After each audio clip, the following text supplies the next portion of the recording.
presented by One Films. चला जय भीम भोरे, चला जय भीम भोरे, जाना है गे दोसरा के जोरे जोरे। DJ विकास चला जय भीम भोरे, चला जय भीम भोरे। कैसे के जिया बौगे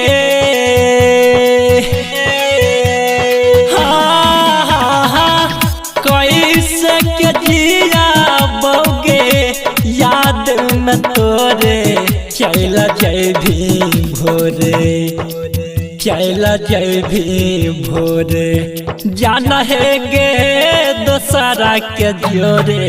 चला जय भीम भोरे, जाना है गे दोसरा के जोरे। चला जय भीम भोरे, चला जय भीम भोरे। DJ विकास मटियार कला सीतामढ़ी। जाना है गे दोसरा के जोरे। चला जय भीम भोरे। सोचल नरी हो पगली, जय भी तो बदल गे।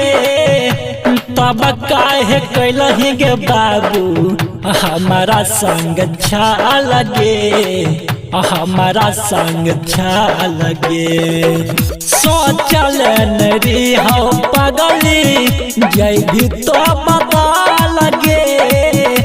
तब काहे कैलही गे बाबू हमारा संग छा लगे, हमारा संग छा लगे। हमारा तो दिलावा में मार के हथोरे। चला जय भीम भोरे, चला जय भीम भोरे, जाना है गे दोसरा के जोरे। चला जय भीम भोरे, जाना है गे दोसरा के जोरे।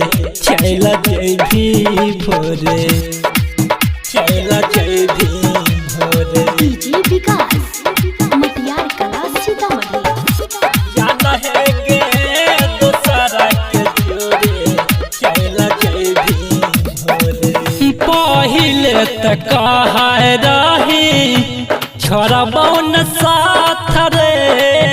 पैसा वाला मिलल जबा छोड़ा देली हाथ गे, छोड़ा देली हाथ गे।